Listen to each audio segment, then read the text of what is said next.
There is this idea of the Wild West as this place of gunslingers and outlaws, as this place of wild adventurism and lawlessness. And whereas there is a little bit of truth in all that, the real story is in fact actually very different in terms of what the real story is. Well, before I tell you that, first you've got to remember to subscribe to my channel.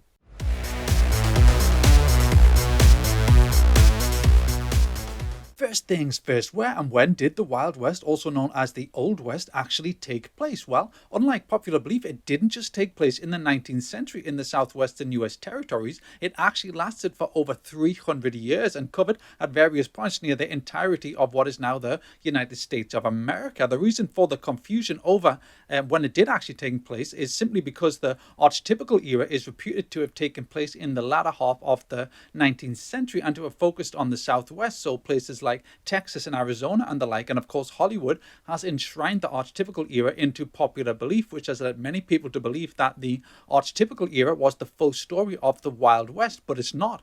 The fully encompassing era actually ran from the formation of Jamestown back in 1607 all the way up until arguably 1912, which was the year in which the Arizona Territory, which was the last Western territory not to have statehood, was given statehood. This is why, of course, a good way to understand the Wild West is to understand that it actually tells the story of and encompasses the area known as the American frontier. But then where is that? Well, it's complicated is the answer. The reason it's complicated is because the American frontier was basically an ever-changing landmass encompassing the territories that first the British and then second the Americans wanted to colonize and civilize, but had not done so yet or were in the middle of doing so. So basically the American frontier, and so the Wild West, is the story of first British and then second American expansionism. So first the race to control the East Coast and then the race to reach the West Coast. And that's why a good way of thinking of the Wild West era is to imagine it happening in two phases. Phase one is the story of the British, and phase two is the story of the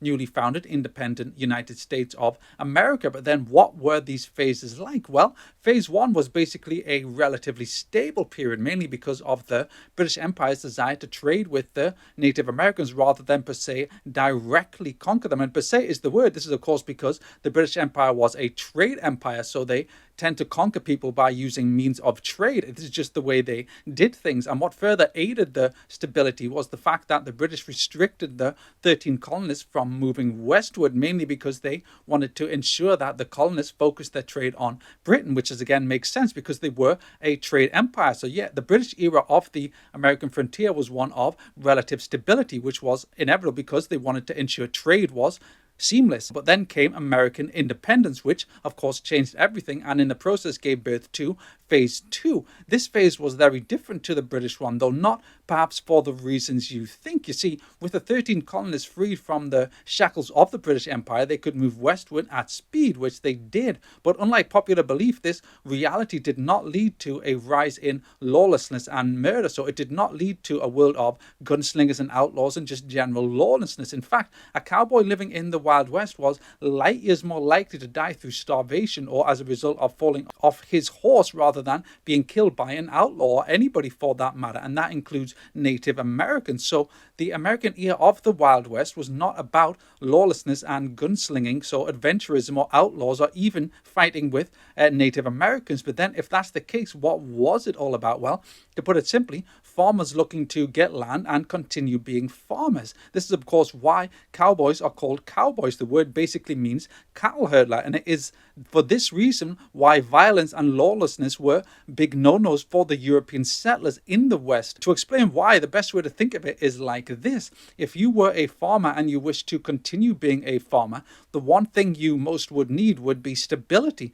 As such, a world of violence and lawlessness would be a disaster for you. This is why throughout the history of the American frontier, and so the Wild West, many different dispute settlement systems were created in the many respective locales to ensure that in the cases of disputes, compromise was always found. To put that a bit more bluntly, the settlers worked very hard to create systems that made sure that violence violence was avoided, and those systems worked very well. The proof of this can be seen in the crime data from the time. For example, historians have found that there was no greater amount of lawlessness in the West during the 19th century overall than in any other place at the time throughout America. There were, of course, a few outliers, like, for example, Dodge City. Also, the Californian gold rush saw a big spike in violence and criminality, as did the rush for oil and other rare minerals. But outside of those and a few other outliers, the story of the West shows no greater lawlessness than any other place in America from the time. Even bank robberies were rare. For example, from 1859 up until 1900, there were only 8 recorded bank robberies in the entire region known as the West. Just 8 in 41 years. Yes, just 8. To really put this into perspective, in 1991,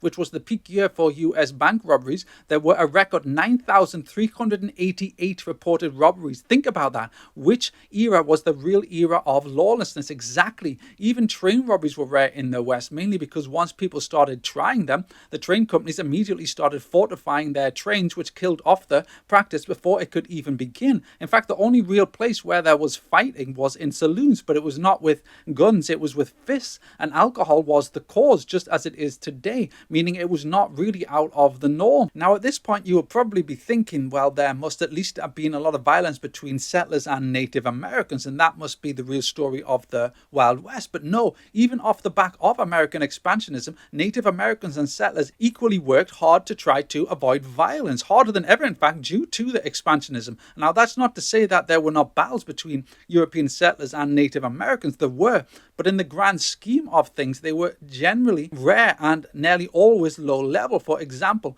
between 1840 and 1860, recorded data shows that there were only 362 European settlers and 426 Native Americans killed in conflicts with each other across the entirety of the Western territories, and 90% of these came on the Applegate Trail. So they came mainly in one place, and even then, not in high numbers. That means, largely speaking, the relationship between European settlers and Native Americans, despite the obvious tensions, was peaceful, and it makes sense why as well.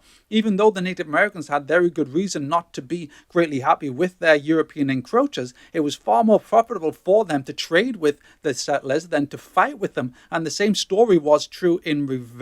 But then, if all this is the case, why do people think that the West was this great place of lawlessness and outlaws and gunslingers and fighting with natives and savage natives and murderous natives and all that? Well, it is not actually Hollywood per se that is to blame. The blame comes long before them, and it's actually in understanding where the blame exists that tells the true story of the Wild West. To explain, in 1862, during the heat of the Civil War, the US government enacted the Homestead Act. This allowed for any adult citizen or intended citizen who had never borne arms against the US government to claim 160 acres of surveyed government land so long as they planned to live on it and improve that land by cultivating it. Yep, I know, a pretty epic offer, land given away for free. And needless to say, the creation of this act turned the attention of millions of people westward, and because of this, it turned the eyes of the press westward. As such, the press at the time went west looking for stories, and they found stories, sensational ones, rare ones, but sensational all the same. For example,